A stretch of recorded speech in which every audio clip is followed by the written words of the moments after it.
Welcome back at tuloy-tuloy pa rin ating week-long Christmas special virtual tour tayo sa Europe. Ito na inaabangan natin, Mare. Yes! Walang kapares daw ang experience sa Paris, France. Kaya ito na ang ating UH tour star ng Paris na sina Nonoy at Mark Eliar. Ipa-feel niyo na sa amin ang Christmas in Paris!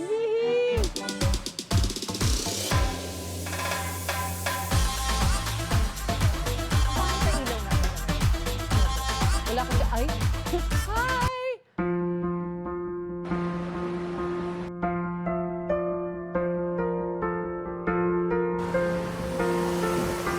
Bonjour mga kapuso, j'espère que vous allez bien. Je m'appelle Nonoy at ako ang inyong unang hirit turista dito sa Paris!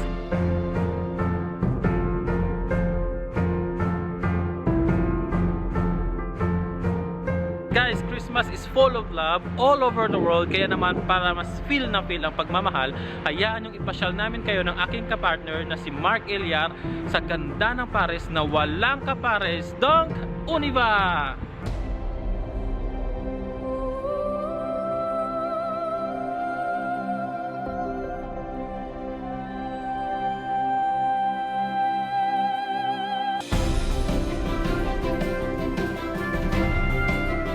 Pag sinabing Paris, syempre, hindi mawawala sa listahan ang global cultural icon ng France, ang Eiffel Tower. Yan ay may taas na 300 meters and above or katupas ng 81 stories na building.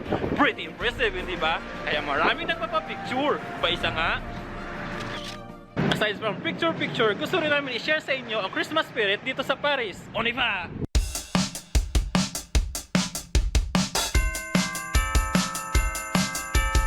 Mga kapuso, welcome sa pinakamalaki, pinaka-luxurious at pinaka-exclusive shopping avenue dito sa Paris, ang Avenue Champs-Élysées! Dito makikita mo lahat ng mga luxury brands na naghihilira, marami kang pagpipilian. Mga damit, sapatos, makeup, jewelries, ikaw ang magsasawa. Pero huwag kayong mag-alala, pwede rin tayo mag-window shopping lang at literal na mag-enjoy dito sa lights sa Champs-Élysées! Truly, Paris is known around the world as the City of Lights. More Christmas vibes! Tara! Welcome to the world's largest museum, Musée du Louvre. Kitang-kita naman ang laki sa labas, di ba? Ganyan kalaki yung pagmamahal ko sa kanya. Kaya lang nang iwan pa. Nasa 227 years old na pyramid na to or ang museum na to. Perfect yung shape, di ba? And sobrang historic na nito. Gusto mo pa ba ng more historic? So let's go! Isa sa pinakadinarayong landmarks dito sa France, sikat na sikat itong Cathedral Notre Dame dahil sa laki, pinaka-antique at architectural style nito. At kahit ilang beses na itong nasira, dahil sa kalumaan, kitang-kita pa rin ang ganda hanggang ngayon dahil dumadaan ito sa restoration. For picture-perfect places and Christmas vibes naman, nakukompleto sa inyong Paris bucket list ang hatid ng aking kapartner na si Mark.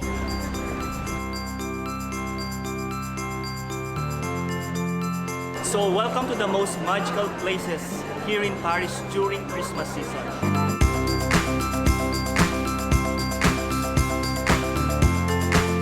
Galerie Lafayette. So, paano ko naman nasabing magical ang place na to? Isa lang naman tong mall. Yup, isa tong mall. Pero annually, dinidesign nila ang isang malaking Christmas tree sa loob. Tara, tingnan natin.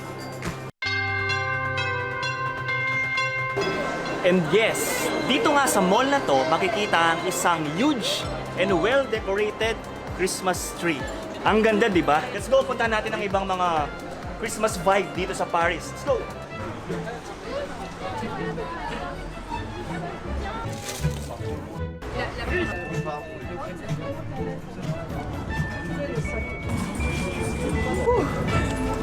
Napagod ako, guys. Napagod ka rin ba? So tara, inom muna tayo. Pero kakaiba itong iinumin natin. So ito yung specialty ng Paris tuwing Christmas season. So ang pangalan nito is Vin Chaud. Itong wine na to, guys, kung hindi nyo nalalaman, gawa siya sa mulled spices and raisins. Lasa niya is parang cinnamon. Parang uminom ka ng cinnamon liquid. Napakasarap niya. Cheers! Natatakam naman ako, Mark, pero dito muna ako sa Christmas Amusement Park na ginawa dito sa Hotel de Ville. Tara mga kapuso, bisitahin natin. Mga kapuso, nandito ako ngayon sa Hotel de Ville kung saan maraming mga shopping malls na nagsibagsakan ng presyo dahil Christmas is approaching. Parami din ang parami yung mga amusement parks kung saan bagay na bagay sa mga bata. Tara, bisitahin natin.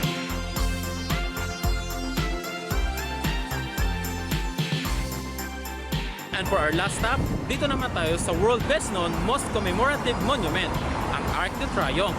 Alam niyo ba guys na umabot ng 30 years bago matapos itong Arc de Triomphe? Kitang-kita sa disenyo nito ang mga detalye kung paano nila ito nabuo. Kaya naman, perfect sightseeing ito lalo na sa gabi dahil sa mga ilaw na nakapalibot dito. Mga kapuso, Christmas in Paris may be different but one thing is for sure. It involves gift-giving, food, decor, lights, and above all, love. Kaya all the way mula dito sa City of Love and Lights, Merry Christmas mga kapuso! Again, this is Nonoy with my kapartner Mark Elia na nasa galaan pa, hoping na pa-feel namin sa inyo ang walang kaparis na sayang experience dito sa Paris! Yes, I miss Paris. Oh, at least nakalibot tayo ulit sa Paris. Paris. Maraming salamat sa inyong dalawa. And of course, Merry Christmas. Yes, Merry Marami din tayong mga kababayan dyan sa, sa Ay, France at sa Europe. sobrang dami na successful na Totoo. with their own businesses. Yeah.